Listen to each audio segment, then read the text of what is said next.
Hello दोस्तों, कहानियों की दुनिया में आप सभी का स्वागत है। आज हम सुनेंगे शरत चंद्र चट्टोपाध्याय द्वारा लिखित एक बांग्ला उपन्यास बड़ी दीदी का हिंदी रूपांतरण। दोस्तों, अगर मेरे द्वारा सुनाई गई कहानियां आप लोग को अच्छी लगती है तो मैं अनुरोध करूंगी कि मेरे चैनल को सब्सक्राइब करें और साथ ही बेल आइकन भी प्रेस करें। तो आइए सुनते हैं बड़ी दीदी। इस धरती पर एक विशिष्ट प्रकार के लोग भी बसते हैं। यह फूस की आग की तरह होते हैं। वह झट से जल उठते हैं और फिर चटपट बुझ जाते हैं। व्यक्तियों के पीठ पीछे हर समय एक ऐसा व्यक्ति रहना चाहिए जो उनकी आवश्यकता के अनुसार उनके लिए फूस जुटा सके। जब गृहस्थ की कन्याएं मिट्टी का दीपक जलाते समय उसमें तेल और बाती डालती हैं, दीपक के साथ सलाई भी रख देती हैं। जब दीपक की लौ मध्यम होने लगती है तब उस सलाई की बहुत आवश्यकता होती है। उससे बाती उकसानी पड़ती है। यदि वह छोटी सी सलाई न हो तो तेल और बाती के रहते हुए भी दीपक का जलते रहना असंभव हो जाता है। सुरेंद्र नाथ का स्वभाव बहुत कुछ इसी प्रकार का है। उसमें बल, बुद्धि और आत्मविश्वास सभी कुछ है, लेकिन वह अकेला कोई काम पूरा नहीं कर सकता। जिस प्रकार वह उत्साह के साथ थोड़ा सा काम कर सकता है, उसी तरह अलसाकर बाकी का सारा काम अधूरा छोड़कर चुपचाप बैठ भी सकता है। और उस समय उसे ऐसे व्यक्ति की आवश्यकता होती है जो अधूरे काम को पूरा करने की प्रेरणा दे। सुरेंद्र के पिता सुदूर पश्चिम में वकालत करते हैं। बंगाल के साथ उनका कोई अधिक संबंध नहीं है। वहीं पर सुरेंद्र ने 20 वर्ष की उम्र में एमए पास किया था। कुछ तो अपने गुणों से और कुछ अपनी बीमाता के गुणों से। सुरेंद्र की बीमाता ऐसे परिश्रम और लगन से उसके पीछे लगी रहती है कि अनेक अवसरों पर वह यह नहीं समझ पाता कि स्वयं उसकी भी कोई स्वतंत्र व्यक्तित्व है या नहीं। सुरेंद्र नाम का कोई स्वतंत्र प्राणी इस संसार में रहता है या नहीं। बीमाता की इच्छा ही मानव रूप धारण करके उससे सोना, जागना, पढ़ना, लिखना, परीक्षाएं पास करना आदि सभी काम करा लेती है। यह बीमाता अपनी संतान के प्रति बहुत कुछ उदासीन रहने पर भी सुरेंद्र के प्रति जितनी सतर्क रहती है उसकी कोई सीमा नहीं। उसका थूकना, खखाड़ना तक उसकी आंखों से नहीं छिप सकता। इस कर्तव्यपरायण नारी के शासन में रहकर सुरेंद्र ने पढ़ना लिखना तो सीख लिया, लेकिन आत्मनिर्भरता बिल्कुल नहीं सीखी। उसे अपने ऊपर रत्ती भर भी विश्वास नहीं है। उसे यह विश्वास नहीं है कि वह किसी भी काम को कुशलता से पूरा कर सकता है। मुझे कब किस चीज की आवश्यकता होगी और कब मुझे क्या काम करना होगा, इसके लिए भी वह निश्चित नहीं कर पाता कि मुझे क्या नींद आ रही है, भूख लग रही है। जब से उसने होश संभाला है तब से अब तक के 15 वर्ष उसने बीमाता पर निर्भर रहकर ही बिताए हैं। इसलिए बीमाता को उसके लिए ढेर सारे काम करने पड़ते हैं। रात दिन के 24 घंटों में से 22 घंटे तिरस्कार, उलाहने, डांट फटकार और मुंह बिगाड़ने के कामों के साथ साथ परीक्षा में पास होने के लिए उसे अपनी निंद्रा सुख से भी हाथ धोना पड़ता है। भला अपनी सौत के लड़के के लिए कौन कब इतना करता है? मोहल्ले टोले के लोग एक मुख से राय गृहिणी की प्रशंसा करते हुए नहीं अघाते। सुरेंद्र के प्रति उसके आंतरिक प्रयास में भी नाम मात्र की कमी नहीं होती। यदि तिरस्कार और लांछना सुनने के बाद सुरेंद्र की आंखें और चेहरा लाल हो जाता तो राय गृहिणी उससे ज्वर आने का लक्षण समझकर 3 दिन तक साबूदाना खाने की व्यवस्था कर देती। मानसिक विकास और शिक्षा दीक्षा की प्रगति के प्रति उनकी दृष्टि और भी अधिक पैनी थी। सुरेंद्र के शरीर पर साफ सुथरे या आधुनिक फैशन के कपड़े देखते ही वह साफ समझ लेती थी कि लड़का शौकीन बनने लगा है, बाबू बनकर रहना चाहता है। और उसी समय 2-3 सप्ताह के लिए सुरेंद्र के कपड़े को धोबी के घर जाने पर रोक लगा देती है। बस इसी तरह सुरेंद्र के दिन बीतते थे। इस प्रकार स्नेहपूर्ण सतर्कता के बीच कभी कभी वह सोचने लगता है कि शायद सभी लोगों के जीवन का प्रभात इसी प्रकार व्यतीत होता हो। लेकिन बीच बीच में कभी कभी आसपास के लोग उसके पीछे पड़कर उसके दिमाग में कुछ और ही प्रकार के विचार भर देते थे। एक दिन यही हुआ। उसके एक मित्र ने आकर उसे परामर्श दिया कि अगर तुम्हारे जैसा बुद्धिमान लड़का इंग्लैंड चला जाए तो भविष्य में उसकी उन्नति की बहुत कुछ आशाएं हो सकती हैं और स्वदेश लौटकर वह अनेक लोगों पर अनेक उपकार कर सकता है। यह बात सुरेंद्र को कुछ बुरी नहीं लगी। वन में रहने वाले पक्षी की अपेक्षा पिंजरे में रहने वाला पक्षी अधिक फरफराता है। सुरेंद्र की कल्पना की आंखों के आगे स्वाधीनता के प्रकाश से भरा स्वच्छंद वातावरण झिलमिलाने लगा और उसके पराधीन प्राण पागलों की तरह पिंजरे के चारों ओर फड़फड़ाकर घूमने लगे। उसने पिता के पास पहुंचकर निवेदन किया कि चाहे जिस तरह हो मेरे इंग्लैंड जाने की व्यवस्था कर दी जाए। साथ ही उसने यह भी कह दिया कि इंग्लैंड जाने पर सभी प्रकार की उन्नति की आशा है। पिता ने उत्तर दिया, अच्छा सोचूंगा। लेकिन घर की मालकिन की इच्छा उसके बिल्कुल विरुद्ध थी। वह पिता और पुत्र के बीच आंधी की तरह पहुंच गई और इस तरह ठहाका मारकर हंस पड़ी कि वह दोनों सन्नाटे में आ गए। गृहिणी ने कहा, तो फिर मुझे भी विलायत भेज दो, वरना वहां सुरेंद्र को संभालेगा कौन, जो यही नहीं जानता कि कब क्या खाना होता है और कब क्या पहनना होता है। उसे अकेले विलायत भेज रहे हो। जिस तरह घर के घोड़ों को विलायत भेजना है उसी तरह इसे भेजना है। घोड़े और बैल कम से कम इतना तो समझते हैं कि उसे भूख लगी है या नींद आ रही है, लेकिन तुम्हारा सुरेंद्र तो इतना भी नहीं समझता। और इतना कहकर वह फिर हंस पड़ी। हाश की अधिकता देख राय महाशय बहुत ही शर्मिंदा हुए। सुरेंद्र ने समझ लिया कि इस अखंडनीय तर्क के विरुद्ध किसी भी प्रकार का प्रतिवाद नहीं किया जा सकता। उसने विलायत जाने की आशा छोड़ दी। यह सुनकर उसके मित्र को बहुत दुख हुआ, लेकिन वह विलायत जाने का कोई अन्य उपाय नहीं बता सका। हाँ, यह जरूर कहा कि ऐसा पराधीन जीवन जीने की अपेक्षा भीख मांगकर जीना कहीं बेहतर है, और यह निश्चित है कि जो व्यक्ति इस तरह सम्मानपूर्वक एमए पास कर सकता है उसे अपना पेट पालने में कोई कठिनाई नहीं होगी। घर आकर सुरेंद्र इसी बात को सोचने लगा। उसने जितना ही सोचा उतना ही अपने मित्र की कथन की सच्चाई पर विश्वास हो गया। उसने निश्चय कर लिया कि भीख मांग कर ही जिया जाए। सभी लोग तो विलायत जा नहीं सकते, लेकिन इस तरह जिंदगी और मौत के बीच रहकर भी उन्हें जीना नहीं पड़ता। एक दिन अंधेरी रात में वह घर से निकला और स्टेशन पहुंच गया और कलकत्ता का टिकट खरीदकर ट्रेन पर सवार हो गया। चलते समय उसने डाक द्वारा पिता के पास पत्र भेज दिया कि मैं कुछ दिनों के लिए घर छोड़ रहा हूं। खोजने से कोई विशेष लाभ नहीं होगा, और यदि मेरा पता चल भी गया तो मेरे लौटने की कोई संभावना नहीं है। राय महाशय ने गृहिणी को पत्र दिखाया और बोले, सुरेंद्र अब बड़ा हो गया है, पढ़ लिख चुका है, अब उसके पंख निकल आए हैं।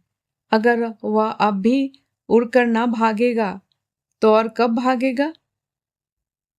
फिर भी उन्होंने उसे तलाश किया।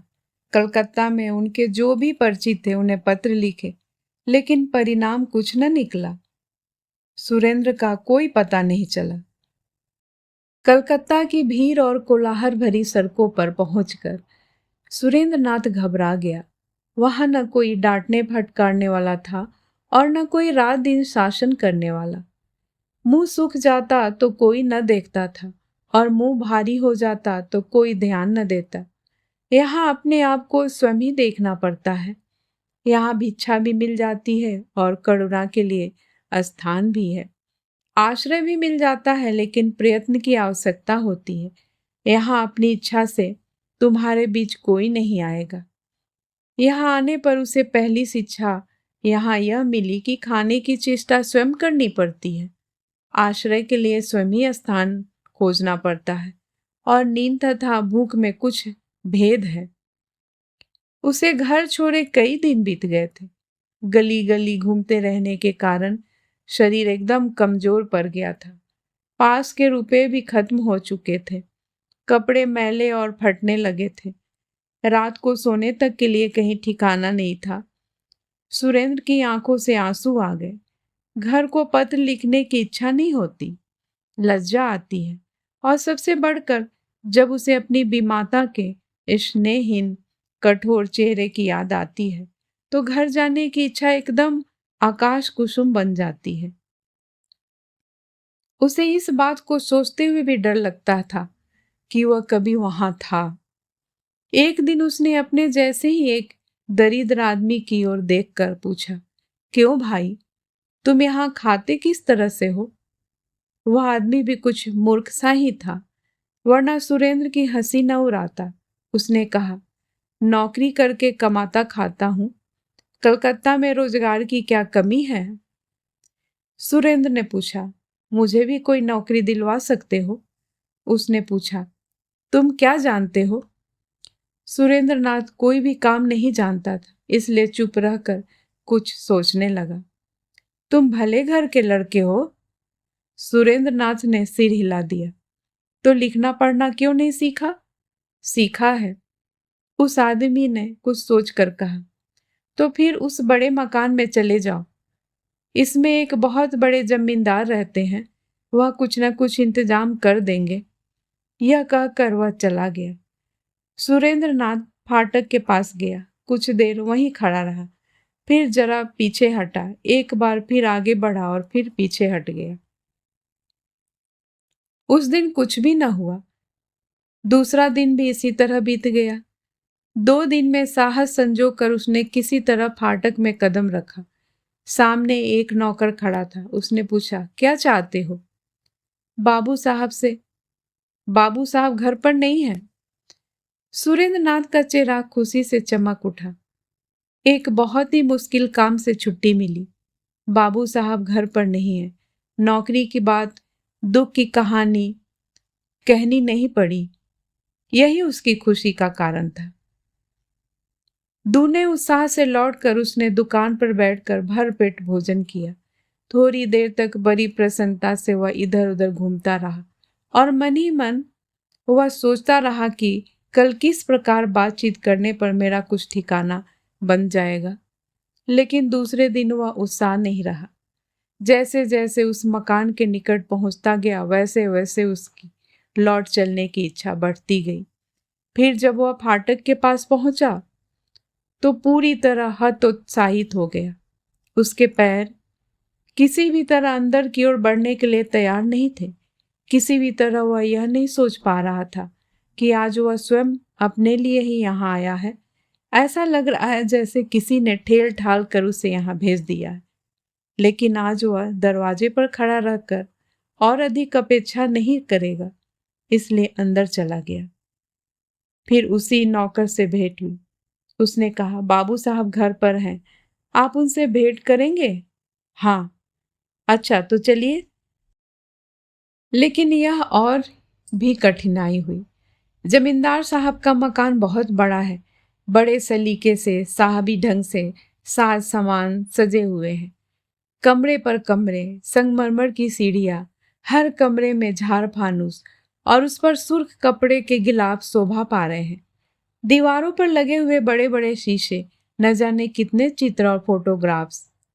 दूसरों के लिए यह सब चीजें चाहे जैसी हो, लेकिन सुरेंद्र के लिए नई नहीं थी, क्योंकि उसके पिता का घर भी कोई निर्धन की कुटिया नहीं है। और चाहे जो कुछ भी हो, लेकिन वह दरिद्र पिता के आश्रय में पल कर इतना बड़ा नहीं हुआ है। सुरेंद्र सोच रहा था कि उस आदमी की बात, जिसे साथ भेंट करने के लिए और जिससे प्रार्थना करने के लिए वह जा रहा है, कि वह क्या प्रश्न करेंगे और मैं क्या उत्तर दूंगा। लेकिन इतनी बात सोचने का समय नहीं मिला। मालिक सामने ही बैठे थे। सुरेंद्र नाथ से बोले, क्या काम है? आज 3 दिन से सुरेंद्र यही बात सोच रहा था, लेकिन इस समय वह सारी बातें भूल गया। बोला, मैं ब्रजनाथ लाहिरी पूर्व बंगाल के जमींदार हैं।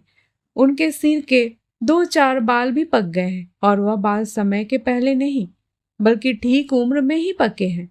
बड़े आदमी हैं, इसलिए उन्होंने फौरन सुरेंद्र नाथ के आने का उद्देश्य समझ लिया और पूछा, क्या चाहते हो? मुझे कोई एक क्या नौकरी? ब्रजराज बाबू ने कुछ मुस्कुरा कर कहा, यह तुमसे किसने कह दिया कि मैं नौकरी दे सकता हूं? रास्ते में एक आदमी से भेंट हुई थी, मैंने उससे पूछा था और उसने ही आपके बारे में। अच्छी बात है। तुम्हारा मकान कहाँ है? पश्चिम में। वहां तुम्हारे कौन है? सुरेंद्र ने सब कुछ बता दिया। वर्तमान स्थिति से सुरेंद्र ने एक नया ढंग सीख लिया है, अटकते अटकते बोलना। मामूली नौकरी करते हैं, लेकिन क्योंकि उससे काम नहीं चलता इसलिए तुम भी कुछ कमाना चाहते हो। जी हाँ। यहाँ कहाँ रहते हो? कोई जगह निश्चित नहीं है। जहां तहां। ब्रज बाबू को दया आ गई। सुरेंद्र को बैठाकर उन्होंने कहा, तुम अभी बच्चे हो, इस उम्र में तुम घर छोड़ने को विवश हुए हो तो यह जानकर दुख होता है। हालांकि मैं तो तुम्हें कोई नौकरी नहीं दे सकता, लेकिन कुछ ऐसा उपाय कर सकता हूं कि तुम्हारी कुछ व्यवस्था हो जाए। अच्छा। सुरेंद्र जाने लगा। उसे जाते देख ब्रजबाबू ने उसे फिर बुलाकर पूछा, तुम्हें और कुछ नहीं पूछना है? बस इतने से ही तुम्हारा काम हो गया? तुमने अभी तक जानने समझने की जरूरत नहीं समझी कि मैं तुम्हारे लिए क्या उपाय कर सकता हूं? सुरेंद्र सकपकाया सा लौटकर खड़ा हो गया। ब्रजबाबू ने हंसते हुए पूछा, अब कहाँ जाओगे? किसी दुकान पर? वहीं भोजन करोगे? हाँ, रोजाना ऐसा ही करता हूं। तुमने लिखना पढ़ना कहाँ तक सीखा है? यूं ही थोड़ा सा सीखा है। मेरे लड़के को पढ़ा सकोगे? सुरेंद्र प्रसन्न होकर कहा, हाँ, पढ़ा सकता हूं। ब्रजबाबू फिर हंसे। उन्होंने समझा कि दुख और गरीबी के कारण इसका दिमाग ठिकाने नहीं है, क्योंकि बिना यह जाने समझे कि किसे पढ़ाना होगा और क्या पढ़ाना हो, इस प्रकार प्रसन्न हो उठना उन्हें कोरा पागलपन ही जान पड़ा। उन्होंने कहा, अगर मैं कहूं कि वह बीए में पढ़ता है तो तुम किस तरह पढ़ा सकोगे? सुरेंद्र कुछ गंभीर हो गया, सोचकर बोला, किसी तरह काम चला ही लूंगा। ब्रजबाबू ने कुछ और नहीं कहा। नौकर को बुलाकर बोले, बंधु, इनके रहने के लिए जगह का इंतजाम कर दो और भोजन आदि की व्यवस्था भी कर दो। फिर वह सुरेंद्र की ओर देखकर बोले, संध्या के बाद मैं तुम्हें बुलवा लूंगा। तुम मेरे मकान में ही रहना। जब तक किसी नौकरी का इंतजाम ना हो तब तक तुम मजे में यहाँ रह सकते हो। दोपहर को जब ब्रज बाबू भोजन करने गए तो उन्होंने अपनी बड़ी लड़की माधवी को बुलाकर कहा, बेटी, एक गरीब आदमी को घर में रहने के लिए जगह दे दी है। वह कौन है बाबूजी? गरीब आदमी है, इसके अलावा और कुछ नहीं जानता। लिखना पढ़ना शायद कुछ जानता है, क्योंकि जब तुम्हारे बड़े भाई को पढ़ाने के लिए कहा तो वह राजी हो गया। जो बीए क्लास को पढ़ाने का साहस कर सकता है वह कम से कम तुम्हारी छोटी बहन को तो जरूर ही पढ़ा सकेगा। मैं सोचता हूँ प्रमिला को वही पढ़ाया करे। माधवी ने इस पर कोई आपत्ति नहीं की। संध्या के बाद ब्रज बाबू ने उसे बुलाकर यही बात कह दी। दूसरे दिन से सुरेंद्र नाथ प्रमिला को पढ़ाने लगा। प्रमिला की उम्र 7 वर्ष की है। वह बोधोदय पढ़ती है। अपनी बड़ी दीदी माधवी से अंग्रेजी की पहली पुस्तक मेढक की कहानी तक पढ़ी थी। वह कॉपी, पुस्तक, स्लेट, पेंसिल, तस्वीर, लॉलीपॉप लाकर बैठ गई। डू नॉट मूव, सुरेंद्र नाथ ने कहा। डू नॉट मूव यानी हिलो मत। प्रमिला पढ़ने लगी, डू नॉट मूव, हिलो मत। इसके बाद सुरेंद्र नाथ ने उसकी ओर ध्यान देकर स्लेट खींच ली और पेंसिल लेकर उस पर कुछ अंक लिखने लगा। प्रॉब्लम पर प्रॉब्लम सॉल्व होने लगी और घड़ी में 7 के बाद 8 और 8 के बाद 9 बजने लगी। प्रमिला कभी इस करवट और कभी उस करवट होकर किताब के तस्वीरों वाले पन्ने उलटती, कभी लेट जाती, कभी उठकर बैठ जाती, कभी मुंह में लॉलीपॉप रखकर चूसने लगती, कभी बेचारे मेढक के सारे शरीर पर स्याही पोतती हुई पड़ती। डू नॉट मूव, हिलो मत। मास्टर साहब, हम अंदर जाएं? जाओ। उसका सुबह का समय इसी प्रकार बीत जाता, लेकिन दोपहर का काम कुछ और ही तरह का था। ब्रज बाबू ने दया करके सुरेंद्रनाथ की नौकरी का प्रबंध करने के लिए कुछ भले लोगों के नाम पत्र लिख दिए थे। सुरेंद्रनाथ उन पत्रों को जेब में रखकर घर से निकल पड़ता, पता लगाकर उन लोगों के मकानों के सामने पहुंच जाता और देखता कि मकान कितना बड़ा है, उसमें कितने दरवाजे और खिड़कियां हैं, बाहर की ओर कितने कमरे हैं, मकान 2 मंजिला है या 3 मंजिला, सामने कोई रोशनी का खंभा है या नहीं, आदि। इसके बाद संध्या होने से पहले ही घर लौट आता। कलकत्ता आने पर सुरेंद्रनाथ ने कुछ पुस्तकें खरीदी थी। उनके अलावा कुछ पुस्तकें घर से भी ले आया था। गैस की रोशनी में बैठकर वह उन्हीं पुस्तकों को पढ़ता रहता। ब्रज बाबू अगर कभी उससे काम धंधे की बात पूछते तो या तो वह चुप रह जाता या कह दिया करता कि उन सज्जन से भेंट नहीं हुई। लगभग 4 वर्ष हुए। ब्रजराज बाबू की पत्नी का स्वर्गवास हो गया था। बुढ़ापे के पत्नी वियोग का दुख बूढ़े ही समझ सकते हैं, लेकिन इस बात को जाने दीजिए, उनकी लाडली बेटी माधवी 16 वर्ष की उम्र में अपना पति गंवा बैठी है। उससे ब्रजराज बाबू के बदन का आधा लहू सूख गया है। उन्होंने बड़े शौक और धूमधाम से अपनी कन्या का विवाह किया था। वह स्वयं धन संपन्न थे, इसलिए उन्होंने धन की ओर बिल्कुल ध्यान नहीं दिया। लड़के के पास धन संपत्ति है या नहीं, इसकी खोज नहीं की। केवल यह देखा कि लड़का लिख पढ़ रहा है, सुंदर है, सुशील है, सीधा साधा है। बस यही देखकर उन्होंने माधवी का विवाह कर दिया था। 11 वर्ष की उम्र में माधवी का विवाह हुआ था। 3 वर्ष तक यह अपने पति के यहाँ रही। प्यार दुलार सब कुछ उसे मिला था, लेकिन उसके पति योगेंद्र नाथ जीवित नहीं रहे। माधवी के इस जीवन के सारे अरमानों पर पानी फेरकर और ब्रजराज बाबू के कलेजे में बर्छी भोंक कर वह स्वर्ग सिधार गए।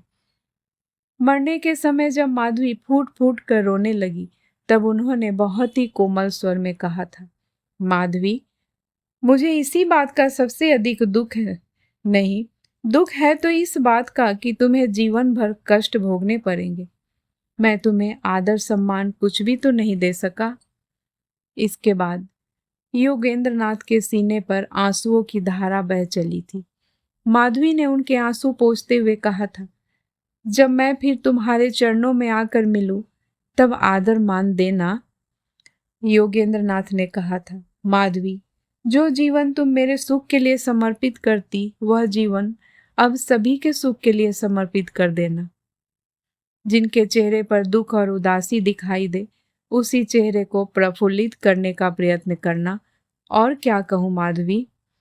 इसके बाद फिर आंसू मचल कर बहने लगे। माधवी ने उन्हें फिर पोंछ दिया, तुम सत्य पथ पर रहना, तुम्हारे पुण्य प्रताप से ही मैं तुम्हें फिर पा सकूंगा। तभी माधवी बिल्कुल बदल गई है। क्रोध, द्वेष, हिंसा आदि जो भी उसके स्वभाव में शामिल थे, उन सबको उसने अपने स्वामी की चिता की भस्म के साथ साथ सदा सदा सर्वदा के लिए गंगा जल में प्रवाहित कर दिया है। जीवन में जो भी साथ और आकांक्षाएं होती है, विधवा हो जाने पर कहीं चली नहीं जाती। जब मन में कोई साध सिर उठाती है, तो वह अपने स्वामी की बात सोचने लगती है। जब वह नहीं है, तब फिर यह सब क्यों? किसके लिए? दूसरों से डाह करूं? किसके लिए दूसरों की आंखों के आंसू बहाऊं? और वह सब हीन प्रवृत्तियां उसमें कभी भी थी नहीं। वह बड़े आदमी की बेटी है। ईर्ष्या द्वेष उसने कभी सीखा भी नहीं था। उसके बगीचे में बहुत से फूल खिलते हैं। पहले वह उन फूलों की माला गूंथ कर अपने स्वामी के गले में पहनाती थी, लेकिन अब स्वामी नहीं है, इसलिए उसने फूलों के पेड़ पौधे कटवाए नहीं, अब भी उन पर उसी प्रकार फूल खिलते हैं, लेकिन वह धरती पर गिरकर मुरझा जाते हैं। अब वह उन फूलों की माला नहीं पिरोती, उन सबको इकट्ठा करके अंजलि भर भर कर दीन दुखियों में बांट देती है। जिनके पास नहीं है उन्हीं को देती है। इसमें जरा भी कंजूसी नहीं करती, जरा भी मुंह भारी नहीं करती। जिस दिन ब्रज बाबू की पत्नी परलोक सिधारी, उसी दिन से इस घर में कोई व्यवस्था नहीं रह गई थी। सभी लोग अपनी अपनी चिंता में रहते, कोई किसी की ओर ध्यान न देता। सभी के लिए एक एक नौकर मुकर्रर था। हर नौकर केवल अपने मालिक का काम करता था। रसोई घर में रसोइया भोजन बनाता और एक बड़े अन्न सत्र की तरह सब अपनी अपनी पत्तल बिछा कर बैठ जाते। किसी को खाना मिल पाता, किसी को न मिल पाता। कोई इस बात को जानने का प्रयत्न भी न करता। लेकिन जिस दिन माधवी भादो मास की गंगा की तरह अपना रूप, स्नेह और ममता लेकर अपने पिता के घर लौट आई, उसी दिन से घर में एक नया बसंत लौट आया। सभी लोग उसे बड़ी बहन कहकर पुकारते हैं। घर का पालतू कुत्ता तक शाम को एक बार बड़ी बहन को अवश्य देखना चाहता है।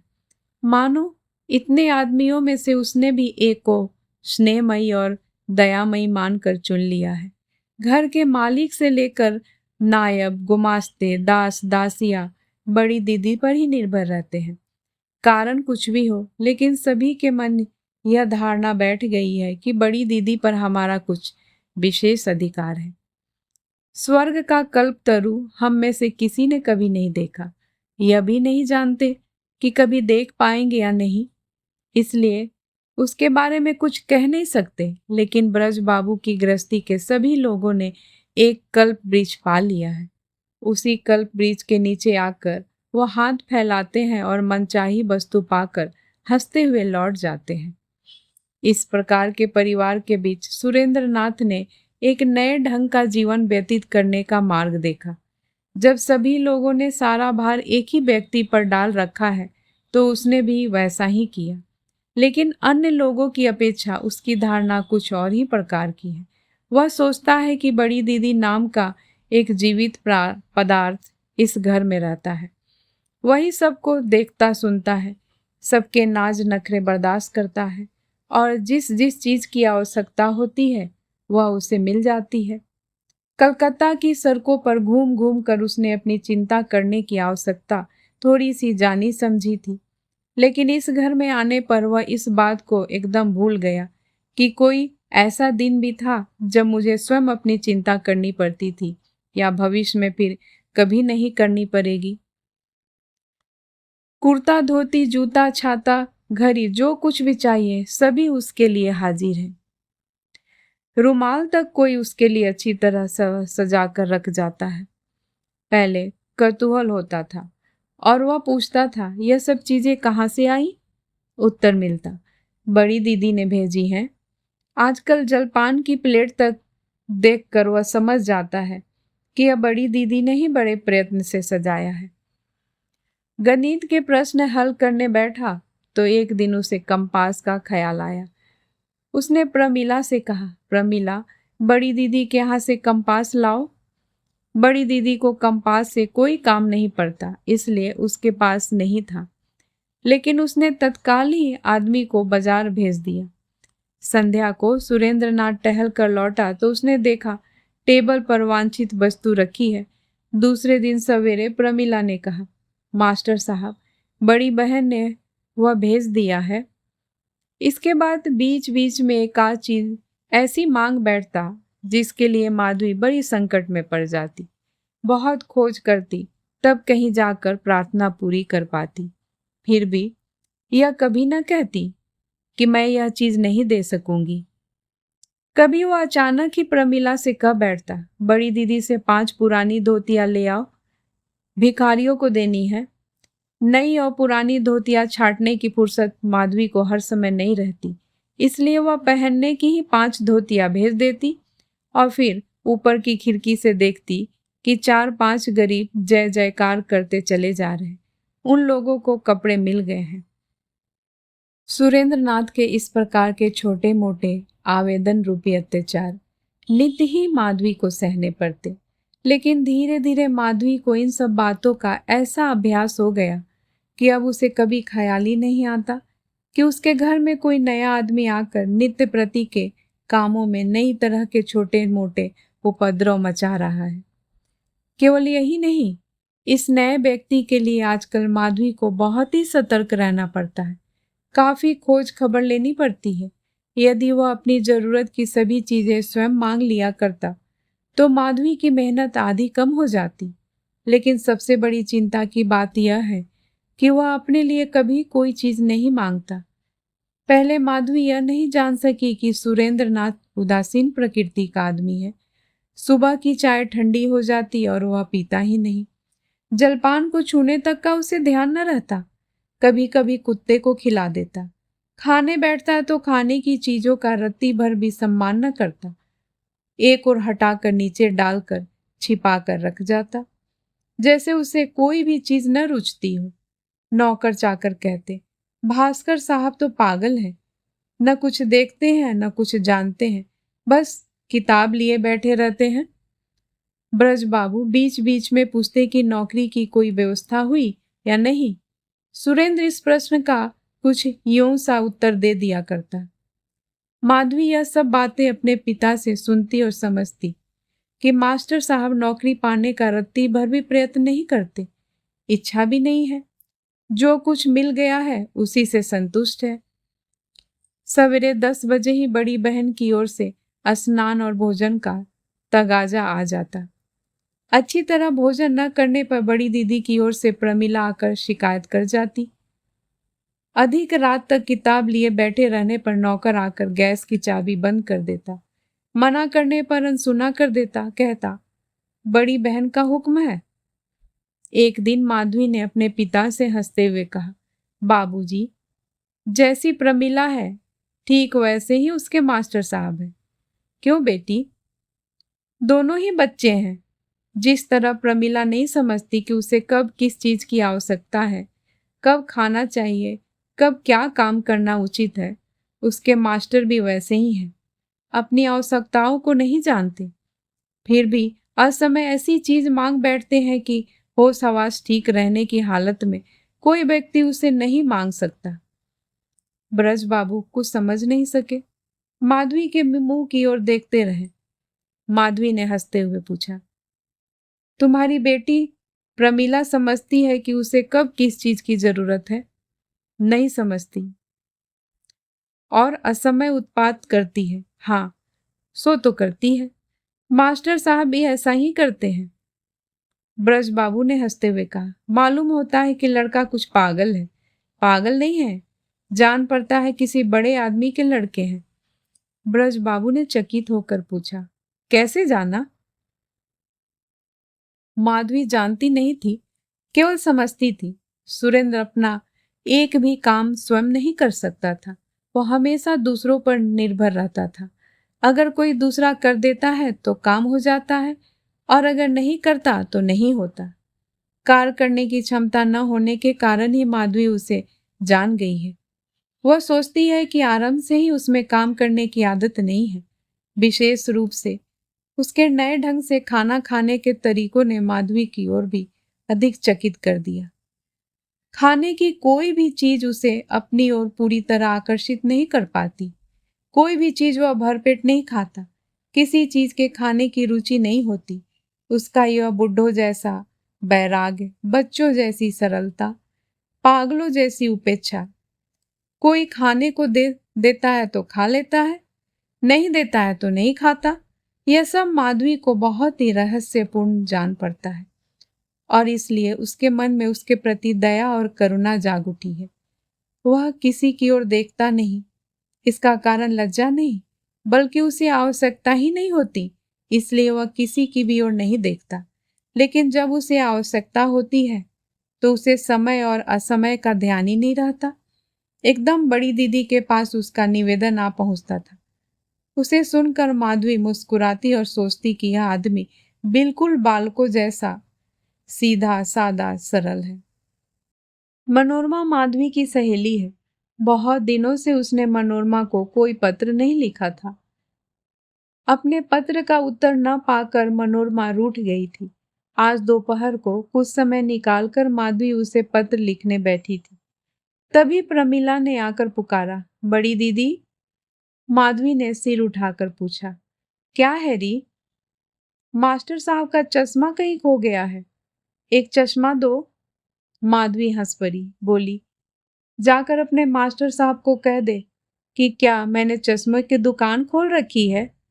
प्रमिला दौड़कर जाने लगी तो माधवी ने उसे पुकारा, कहाँ जा रही है?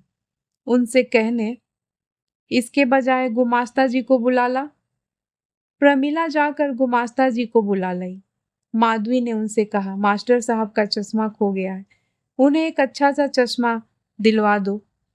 गुमास्ता जी के चले जाने के बाद वह फिर मनोरमा को पत्र लिखने लगी। पत्र के अंत में उसने लिखा, प्रमिला के लिए बाबूजी ने एक टीचर रखा है। उसे आदमी भी कह सकते हैं और छोटा बालक भी कह सकते हैं। ऐसा जान पड़ता है कि इससे पहले वह घर से बाहर कभी नहीं रहा, संसार का कुछ भी नहीं जानता। अगर उसका ध्यान न रखा जाए, उसकी देख रेख न की जाए, तो पल भर भी उसका काम नहीं चल सकता। मेरा लगभग आधा समय उसने छीन रखा है। तुम्हें पत्र कब लिखूं? अगर तुम जल्दी आई तो मैं इस अकर्मण्य आदमी को दिखा दूंगी। ऐसा निकम्मा और नकारा आदमी तुमने अपने जीवन में नहीं देखा होगा। खाना दिया जाता है तो खा लेता है, वरना चुपचाप उपवास करके रह जाता है। शायद दिन भर भी इसे इस बात का ध्यान नहीं आता कि उसने खाना खाया है या नहीं। एक दिन भी वो अपना काम आप नहीं चला सकता। इसलिए सोचती हूँ कि ऐसे लोग घर से बाहर निकलते ही क्यों हैं। सुना है उसके माता पिता हैं, लेकिन मुझे तो ऐसा लगता है कि उसके माता पिता इंसान नहीं पत्थर हैं।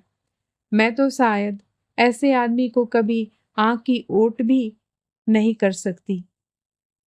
मनोरमा ने मजाक करते हुए उत्तर दिया, तुम्हारे पत्र से अन्य समाचारों के साथ यह भी मालूम हुआ कि तुमने अपने घर में एक बंदर पाल लिया है और तुम उसकी सीता देवी बन बैठी हो।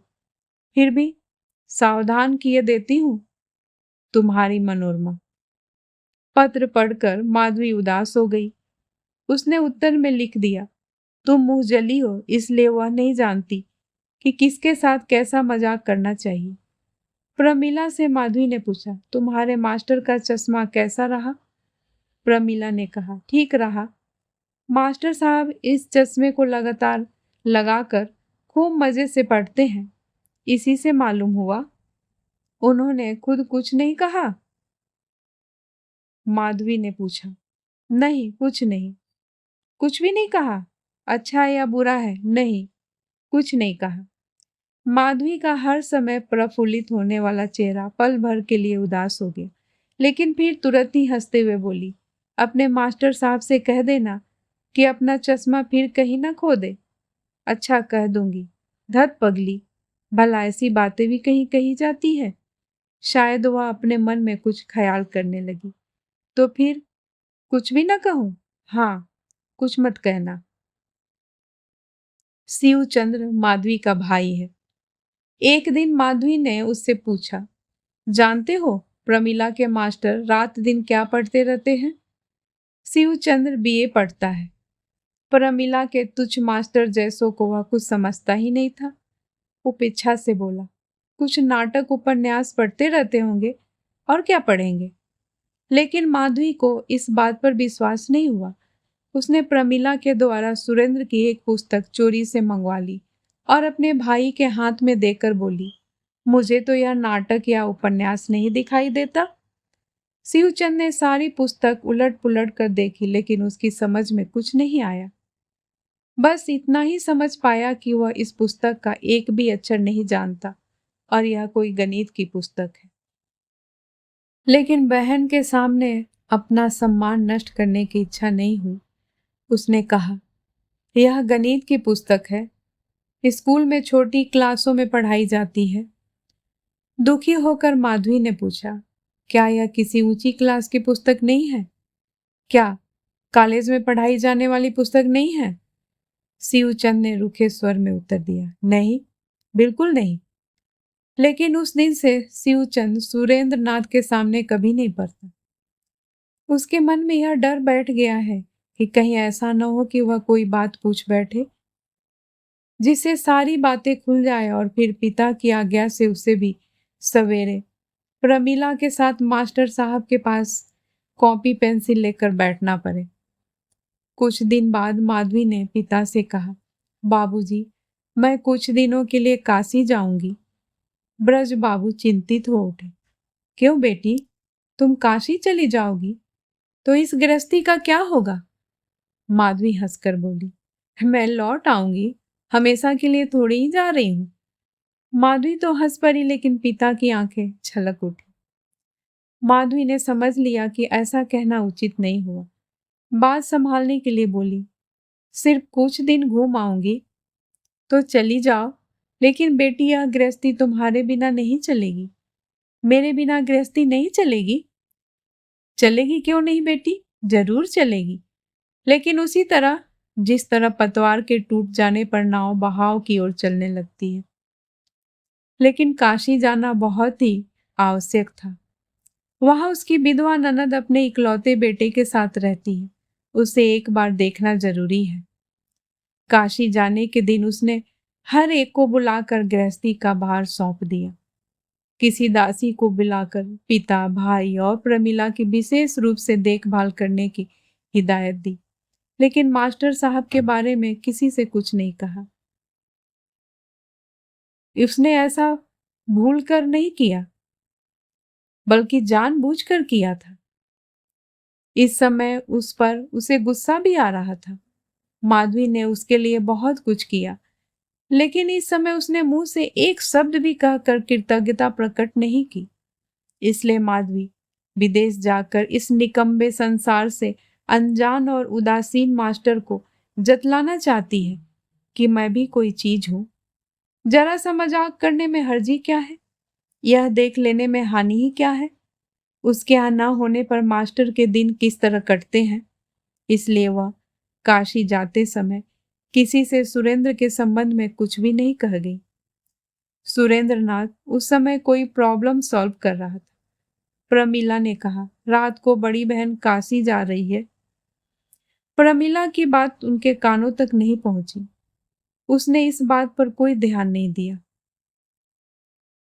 लेकिन 3 दिन के बाद जब उसने देखा कि 10 बजे भोजन के लिए कोई आग्रह नहीं करता, किसी किसी दिन 1 और 2 बज जाते हैं, नहाने के बाद धोती पहनते समय पता चलता है कि धोती पहले की तरह साफ नहीं है, जलपान की प्लेट पहले की तरह सजाई हुई नहीं है, रात को गैस की चाबी बंद करने के लिए अब कोई नहीं आता, पढ़ने की झोंक में रात के 2 और 3 बज जाते हैं, सुबह जल्दी नींद नहीं खुलती, उठने में देर हो जाती है, दिन भर नींद आंखों की पलकें छोड़कर जाना भी नहीं चाहती और शरीर मानो बहुत ही शिथिल हो गया है। तब उसे पता चला कि इस गृहस्थी में कुछ परिवर्तन हो गया है। जब इंसान को गर्मी महसूस होती है तब वह पंखे की तलाश करता है। सुरेंद्र नाथ ने पुस्तक पर से नजर हटाकर पूछा, क्यों प्रमिला, क्या बड़ी बहन यहाँ नहीं है? उसने कहा, वह काशी गई हैं। ओह, तभी तो। 2 दिन के बाद उसने अचानक प्रमिला की ओर देखकर पूछा, बड़ी बहन कब आएंगी? सुरेंद्र नाथ ने फिर पुस्तक की ओर ध्यान लगाया और भी 5 दिन बीत गए। सुरेंद्र नाथ ने पेंसिल पुस्तक के ऊपर रखकर पूछा, प्रमिला, 1 महीने में और कितने दिन बाकी है? बहुत दिन। पेंसिल उठाकर सुरेंद्र नाथ ने चश्मा उतारा, उसके दोनों शीशे साफ किए और फिर खाली आंखों से पुस्तक की ओर देखने लगा। दूसरे दिन उसने पूछा, प्रमिला, तुम बड़ी बहन को चिट्ठी नहीं लिखती? लिखती क्यों नहीं? जल्दी आने के लिए नहीं लिखा? नहीं। सुरेंद्र नाथ ने गहरी सांस लेकर कहा, तभी तो। प्रमिला बोली, मास्टर साहब, अगर बड़ी बहन आ जाए तो अच्छा होगा। हाँ, अच्छा होगा। आने के लिए लिख दूं? हाँ, लिख दो। सुरेंद्र नाथ ने खुश होकर कहा, आपके बारे में भी लिख दो? लिख दो। उसे उसे लिख दो। कहने में किसी प्रकार की दुविधा महसूस नहीं हुई, क्योंकि वह कोई भी लोक व्यवहार नहीं जानता। उसकी समझ में यह बात बिल्कुल नहीं आई कि बड़ी बहन से आने के लिए अनुरोध करना उसके लिए उचित नहीं है। सुनने में भी अच्छा नहीं लगता, लेकिन जिसके न रहने से उसे बहुत कष्ट होता है और जिसके न होने से उसका काम नहीं चलता, उसे आने के लिए कहना भी अनुचित प्रतीत नहीं हुआ। इस संसार में जिन लोगों में कौतूहल कम होता है, वह साधारण मानव समाज से कुछ बाहर होते हैं। जिस दिल में साधारण लोग रहते हैं, उस दल के साथ उन लोगों का मेल नहीं बैठता। साधारण लोगों के विचारों से उनके विचार नहीं मिलते। सुरेंद्र नाथ के स्वभाव में कौतूहल शामिल नहीं है। उसे जितना जानना आवश्यक होता है, वह बस उतना ही जानने की चेष्टा करता है। इससे बाहर अपनी इच्छा से एक कदम भी नहीं रखना चाहता। इसके लिए उसे समय भी नहीं मिल पाता। इसलिए उसे बड़ी बहन के बारे में कुछ भी मालूम नहीं था। इस परिवार में उसके इतने दिन बीत गए। इन 3 महीनों तक अपना सारा भार बड़ी दीदी पर छोड़कर अपने दिन बड़े सुख से बिता दिए। लेकिन उसके मन में यह जानने की रत्ती भर भी जिज्ञासा नहीं हुई कि बड़ी दीदी नाम का प्राणी कैसा है, कितना बड़ा है, उसकी उम्र क्या है, देखने में कैसा है, उसमें क्या क्या गुण है। वह कुछ भी नहीं जानता। जानने की इच्छा भी नहीं हुई और कभी ध्यान भी नहीं आया। सब लोग उसे बड़ी दीदी कहते हैं, सो वह भी बड़ी दीदी कहता है। सभी उसे स्नेह करते हैं, उसका सम्मान करते हैं, वह भी करता है। उसके पास संसार की हर वस्तु का भंडार पड़ा है। जो भी मांगता है उसे मिल जाता है। और यदि उसके भंडार में से सुरेंद्र ने भी कुछ लिया है, तो इसमें अचंभे की बात कौन सी है। बादलों का काम जिस तरह पानी बरसाना है, उसी तरह बड़ी दीदी का काम सबको स्नेह करना और सबकी खोज खबर रखना है। जिस समय वर्षा होती है, उस समय जो भी हाथ बढ़ाता है उसी को सब मिल जाता है। बड़ी दीदी के सामने हाथ फैलाना भी, पर जो मांगो मिल जाता है। जैसा वो भी बादलों की तरह नेत्रों, कामनाओं और आकांक्षाओं से रहित है। अच्छी तरह विचार करके उसने अपने मन में इसी प्रकार की धारणा बना रखी है। आज भी वह जान गया है कि उसके बिना उसका काम एक पल भी नहीं चल सकता। वह जब अपने घर था, तब यह तो अपने पिता को जानता था या विमाता को। वह यह भी समझता था कि उन दोनों के कर्तव्य क्या हैं। किसी बड़ी दीदी के साथ उसका कभी परिचय नहीं हुआ था, और जब से परिचय हुआ है तब से उसने उसे ऐसा ही समझा है। लेकिन बड़ी दीदी नाम के व्यक्ति को न तो वह जानता है और न पहचानता है। वह केवल उनके नाम को जानता है और नाम को ही पहचानता है। व्यक्ति का जैसे कोई महत्व ही नहीं है, नाम ही सब कुछ है। लोग जिस प्रकार अपने इष्ट देवता को नहीं देख पाते, केवल नाम से ही परिचित होते हैं, उसी नाम के आगे दुख और कष्ट के समय अपना संपूर्ण हृदय खोल कर रख देते हैं। नाम के आगे घुटने टेक कर दया की भिक्षा मांगते हैं। आंखों में आंसू आते हैं तो पोंछ डालते हैं, और फिर सुनी सुनी नजरों से किसी को देखना चाहते हैं, लेकिन दिखाई नहीं देता। अस्पष्ट जीवा केवल दो एक अस्पष्ट शब्दों का उच्चारण करके ही रुक जाती है।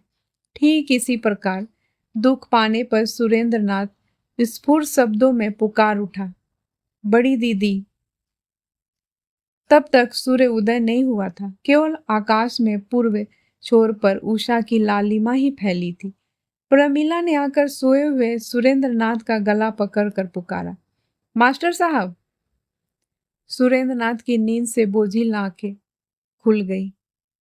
क्या है प्रमीला? बड़ी दीदी आई है? सुरेंद्र नाथ उठकर बैठ गया। प्रमीला का हाथ पकड़कर बोला, चलो देख आए। बड़ी दीदी को देखने की इच्छा उसके मन में किस तरह पैदा हुई, कहा नहीं जा सकता, और यह भी समझ में नहीं आता कि इतने दिनों बाद यह इच्छा क्यों पैदा हुई। प्रमीला का हाथ थामकर आंखें मलता हुआ अंदर चला गया। माधवी के कमरे के सामने पहुंचकर प्रमीला ने पुकारा, बड़ी दीदी। बड़ी दीदी किसी काम में लगी थी, बोली, क्या है प्रमीला? मास्टर साहब। वह दोनों कमरे में पहुंच चुके थे। माधवी हड़बड़ाकर खड़ी हो गई और सिर पर एक हाथ लंबा घूंघट खींचकर जल्दी से एक कोने में खिसक गई। सुरेंद्र नाथ ने कहा, बड़ी दीदी, तुम्हारे चले जाने पर मैं बहुत कष्ट में। माधवी ने घूंघट की आड़ से अत्यंत लज्जा के कारण अपनी जीभ काटकर मनी मन कहा, छी छी। तुम्हारे चले जाने पर? माधवी मनी मन कह उठी, कितनी लज्जा की बात है। फिर धीरे से बड़ी नरमी से बोली, प्रमिला, मास्टर साहब से बाहर जाने के लिए कह दे। प्रमिला छोटी होने पर भी अपनी बड़ी दीदी के व्यवहार को देखकर समझ गई कि यह काम अच्छा नहीं हुआ। बोली, चलिए मास्टर साहब। सुरेंद्र कुछ देर हक्का बक्का खड़ा रहा, फिर बोला, चलो। वह अधिक बातें करना नहीं जानता था और अधिक बातें करना भी नहीं चाहता था, लेकिन दिन भर बादल छाए रहने के बाद जब सूर्य निकलता है तो जिस तरह बरबर सब लोग उसकी ओर देखने लगते हैं और पल भर के लिए उसे इस बात का ध्यान नहीं रहता कि सूर्य को देखना उचित नहीं है या उसकी ओर देखने से उनकी आंखों में पीड़ा होगी, ठीक उसी प्रकार एक मास तक बादलों से घिरे आकाश के नीचे रहने के बाद जब पहले पहल सूर्य चमका तो सुरेंद्र नाथ बड़ी उत्सुकता और प्रसन्नता से उसे देखने के लिए चला गया था। लेकिन वह यह नहीं जानता था कि इसका परिणाम क्या होगा। उसी दिन से उसकी देख रेख में कुछ कमी होने लगी। माधवी कुछ लजाने लगी क्योंकि इस बात को लेकर बिंदुमती मौसी कुछ हंसी थी।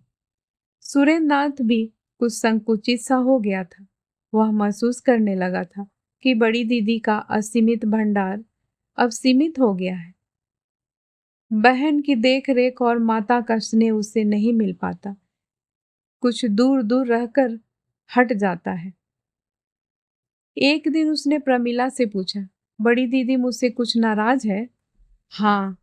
भला क्यों? आप उस दिन घर के अंदर इस तरह क्यों चले गए थे? जाना नहीं चाहिए था। क्यों? इस तरह जाना होता है कहीं? बहन बहुत नाराज हुई थी। सुरेंद्र नाथ ने पुस्तक बंद करके कहा, यही तो। एक दिन दोपहर को बादल घिर आए और खूब जोरों की वर्षा हुई। ब्रजराज बाबू आज 2 दिन से मकान पर नहीं है, अपनी जमींदारी देखने गए हैं। माधवी के पास कोई काम नहीं था। प्रमिला बहुत शरारतें कर रही थी। माधवी ने कहा, प्रमिला, अपनी किताब ला, देखूं तो कहाँ तक पढ़ी है। प्रमिला एकदम काट हो गई। माधवी ने कहा, जा किताब ले आ। रात को लाऊंगी। नहीं, अभी ला। बहुत ही दुखी मन से प्रमिला किताब लेने चली गई और किताब लाकर बोली, मास्टर साहब कुछ नहीं पढ़ाते, खुद ही पढ़ते रहते हैं। माधवी उससे पूछने लगी। आरंभ से अंत तक सब कुछ पूछने पर वह समझ गई कि सचमुच मास्टर साहब ने कुछ नहीं पढ़ाया है, बल्कि पहले जो कुछ पढ़ा था मास्टर लगाने के बाद इधर 3-4 महीने में प्रमिला उसे भूल गई। माधवी ने नाराज होकर बिंदु को बुलाया। बिंदु मास्टर साहब से पूछकर आ कि इतने दिनों तक प्रमिला को कुछ भी क्यों नहीं पढ़ाया। बिंदु जिस समय पूछने गई उस समय मास्टर साहब किसी प्रॉब्लम पर विचार कर रहे थे। बिंदु ने कहा, मास्टर साहब, बड़ी दीदी पूछ रही हैं कि आपने प्रमिला को कुछ पढ़ाया क्यों नहीं। लेकिन मास्टर साहब को कुछ सुनाई नहीं दिया। बिंदु ने फिर जोर से पुकारा, मास्टर साहब। क्या है? बड़ी दीदी कहती हैं। क्या कहती हैं? प्रमिला को पढ़ाया क्यों नहीं? अनमने भाव से उसने उत्तर दिया, अच्छा नहीं लगता। बिंदु ने सोचा यह तो कोई बुरी बात नहीं है, इसलिए उसने यही बात जाकर माधवी को बताया। माधवी का गुस्सा और भी बढ़ गया। उसने नीचे जाकर और दरवाजे की आड़ में खड़े होकर बिंदु से पूछवाया, प्रमिला को बिल्कुल ही क्यों नहीं पढ़ाया? 2-3 बार पूछे जाने पर सुरेंद्र नाथ ने कहा, मैं नहीं पढ़ा सकूंगा। माधवी सोचने लगी, यह क्या कह रहे हैं। बिंदु ने कहा, तो फिर आप यहाँ किस लिए रहते हैं? यहाँ न रहूं तो और कहाँ जाऊं? तो फिर पढ़ाया क्यों नहीं? सुरेंद्र नाथ को अब होश आया, घूम कर बैठ गया और बोला, क्या कहती हो? बिंदु ने जो कुछ कहा था उसे दोहरा दिया। वह पढ़ती ही है, लेकिन आप भी कुछ देखते हैं? नहीं, मुझे समय नहीं मिलता। तो फिर किस लिए इस घर में रहते हैं? सुरेंद्र नाथ चुप होकर इस बात पर विचार करने लगा। तो फिर आप उसे नहीं पढ़ा सकेंगे? नहीं, मुझे पढ़ाना अच्छा नहीं लगता। माधवी ने अंदर से कहा। अच्छा तो बिंदु पूछो कि फिर वह इतने दिनों से यहाँ क्या कर रहे थे? बिंदु ने कह दिया। सुनते ही सुरेंद्र नाथ प्रॉब्लम प्रॉब्लम वाला जाल एकदम छिन भिन हो गया। वह दुखी हो उठा। कुछ सोचकर बोला, यह तो मुझसे बहुत बड़ी भूल हो गई। इस तरह लगातार 4 महीने तक भूल। हाँ, वही तो देख रहा हूँ, लेकिन मुझे इस बात का इतना ख्याल नहीं था। दूसरे दिन प्रमिला पढ़ने नहीं आई। सुरेंद्र नाथ में भी कोई ध्यान नहीं दिया। प्रमिला तीसरे दिन भी नहीं आई। वह दिन भी यूं ही बीत गया। जब चौथे दिन भी सुरेंद्र नाथ में प्रमिला को नहीं देखा तो एक नौकर से कहा, प्रमिला को बुला लाओ। नौकर ने अंदर से वापस आकर उत्तर दिया, अब वो आपसे नहीं पढ़ेगी। तो फिर किससे पढ़ेगी? नौकर ने अपनी समझ लगाकर कहा, दूसरे मास्टर आएगा। उस समय लगभग 9 बजे थे। सुरेंद्र नाथ ने कुछ देर सोचा और फिर 2-3 किताबें बगल में दबाकर उठ खड़ा हुआ। चश्मा खाने में बंद करके मेज पर रख दिया और धीरे धीरे वहां से चल दिया। नौकर ने पूछा, मास्टर साहब इस समय कहाँ जा रहे हैं? बड़ी दीदी से कह देना मैं जा रहा हूँ। क्या आप नहीं आएंगे? लेकिन सुरेंद्र नाथ यह बात नहीं सुन पाया। बिना कोई उत्तर दिए फाटक से निकल गए। 2 बज गए लेकिन सुरेंद्र नाथ लौट कर नहीं आए। उस समय नौकर ने जाकर माधवी को बताया कि मास्टर साहब चले गए। कहाँ गए हैं? यह तो मैं नहीं जानता। 9 बजे ही चले गए थे। चलते समय मुझसे कह गए थे कि बड़ी दीदी से कह देना कि मैं जा रहा हूँ। यह क्या रे, बिना खाए पिए चले गए? माधवी बेचैन हो उठी। उसने सुरेंद्र नाथ के कमरे में जाकर देखा। सारी चीजें ज्यों की त्यों रखी है। मेज के ऊपर खाने में बंद किया चश्मा रखा है, केवल कुछ किताबें नहीं है। शाम हो गई, फिर रात हो गई, लेकिन सुरेंद्र नहीं लौटा। दूसरे दिन माधवी ने नौकरों को बुलाकर कहा, अगर मास्टर साहब का पता लगाकर ले आओगे तो 10-10 रुपए इनाम मिलेंगे। इनाम के लालच में वह लोग चारों ओर दौड़ पड़े, लेकिन शाम को लौटकर बोले, कहीं पता नहीं चला। प्रमिला ने रोते हुए पूछा, बड़ी दीदी वह क्यों चले गए? माधवी झिड़क कर बोली, बाहर जा, रो मत। 2 दिन 3 दिन करके जैसे जैसे दिन बीतने लगे, माधवी की बेचैनी बढ़ने लगी। बिंदु ने कहा, बड़ी दीदी भला उसके लिए इतनी खोज और तलाश क्यों? क्या कलकत्ता शहर में कोई और मास्टर नहीं मिलेगा? माधवी झल्ला कर बोली, चल दूर हो, एक आदमी हाथ में बिना एक पैसा लिए चला गया है और तू कहती है कि तलाश क्यों हो रही है? यह कैसे पता चला कि उसके पास एक भी पैसा नहीं है? मैं जानती हूँ, लेकिन तुझे इन सब बातों से क्या मतलब? बिंदु चुप हो गई। धीरे धीरे 1 सप्ताह बीत गया। सुरेंद्र लौट कर न आया तो माधवी ने एक तरह जैसे अन्न जल का त्याग ही कर दिया। उसे ऐसा लगता था जैसे सुरेंद्र भूखा है। जो घर में चीज मांग कर नहीं खा सकता, वो बाहर दूसरे से क्या कभी कुछ मांग सकता है? उसे पूरा पूरा विश्वास था कि सुरेंद्र के पास खरीद कर कुछ खाने के लिए पैसे नहीं है, भीख मांगने की सामर्थ्य नहीं है, इसलिए या तो छोटे बालकों जैसा असहाय अवस्था में फुटपाथ पर बैठा रो रहा होगा या किसी पेड़ के नीचे किताबों पर सिर रखे सो रहा होगा। जब ब्रज बाबू लौट कर आया और उन्होंने सारा हाल सुना तो माधवी से बोले, बेटी यह काम अच्छा नहीं हुआ। कष्ट के मारे माधवी अपने आंसू नहीं रोक पाई। उधर सुरेंद्र नाथ सड़कों पर घूमता रहा। 3 दिन तो बिना कुछ खाए पिए बिता दिया। नल के पानी में पैसे नहीं लगते, इसलिए जब भूख लगती तो पेट भर नल से पानी पी लेता था। एक दिन रात को भूखा और थकान से निढाल होकर वह काली घाटी की ओर जा रहा था। कहीं सुन लिया था कि वहां खाने को मिलता है। अंधेरी रात थी, आकाश में बादल घिरे हुए थे। चौरंगी मोड़ पर एक गाड़ी उसके ऊपर आ गई। गाड़ीवान ने किसी तरह घोड़े की रफ्तार रोक ली थी, इसलिए सुरेंद्र के प्राण तो नहीं गए, लेकिन सीने और बगल में बहुत गहरी चोट आई थी, जिससे बेहोश होकर गिर पड़ा। पुलिस उसे गाड़ी पर बैठाकर अस्पताल ले गई। 4-5 दिन बेहोशी की हालत में बीतने के बाद एक दिन रात को उसने आंखें खोलकर पुकारा, बड़ी दीदी। उस समय मेडिकल कॉलेज का एक छात्र ड्यूटी पर था। सुनकर पास आ गया। सुरेंद्र ने पूछा, बड़ी दीदी आई हैं? कल सवेरे आएंगी। दूसरे दिन सुरेंद्र को होश तो आ गया, लेकिन उसने बड़ी दीदी की बात नहीं की।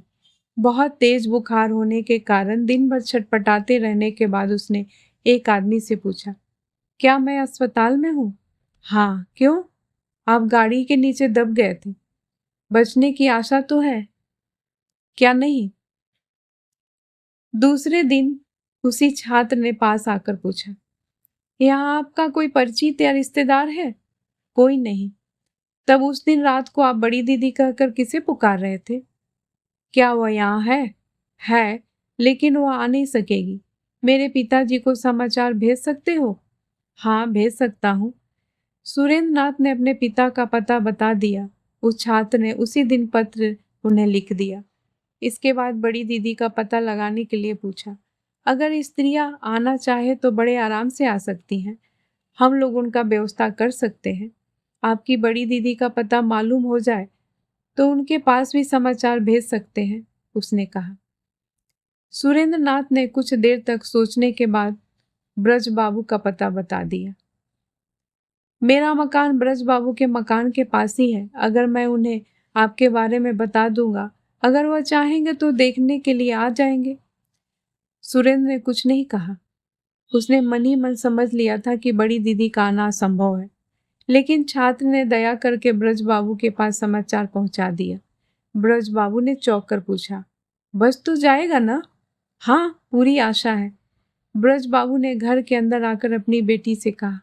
माधवी, जो सोचा था वही हुआ। सुरेंद्र गाड़ी के नीचे दब जाने के कारण अस्पताल में है। माधवी का समूचा व्यक्तित्व कांप उठा। उसने तुम्हारा नाम लेकर बड़ी दीदी कहकर पुकारा था। उसे देखने चलोगी? उसी समय पास वाले कमरे में प्रमिला ने न जाने क्या गिरा दिया। खूब जोर से झंझनाहट की आवाज हुई।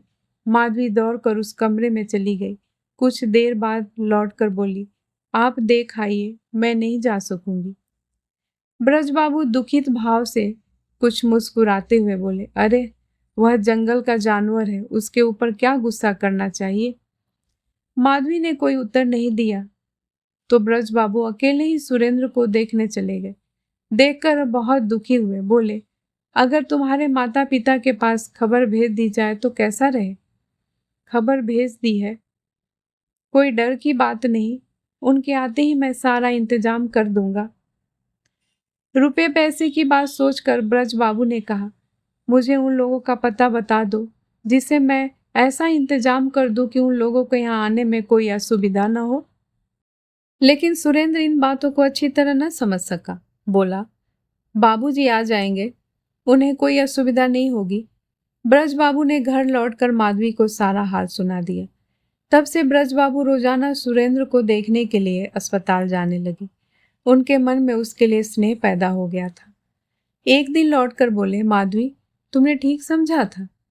सुरेंद्र के पिता बहुत धनवान हैं। कैसे मालूम हुआ? माधवी ने उत्सुकता से पूछा। उसके पिता बहुत बड़े वकील हैं। वह कल रात आए हैं। माधवी चुप रही। सुरेंद्र घर से भाग आया था, ब्रज बाबू ने बताया। क्यों? उसके पिता के साथ आज बातचीत हुई थी। उन्होंने सारी बातें बताई। इसी वर्ष उसने पश्चिम के एक विश्वविद्यालय से सर्वोच्च सम्मान के साथ एमए पास किया है। वह बिलाए जाना चाहता था, लेकिन लापरवाह और उदासीन प्रकृति का लड़का है। पिता को बिलायत भेजने का साहस नहीं हुआ, इसलिए नाराज होकर घर से भाग आया है। अच्छा हो जाने पर वह उसे घर ले जाएंगे।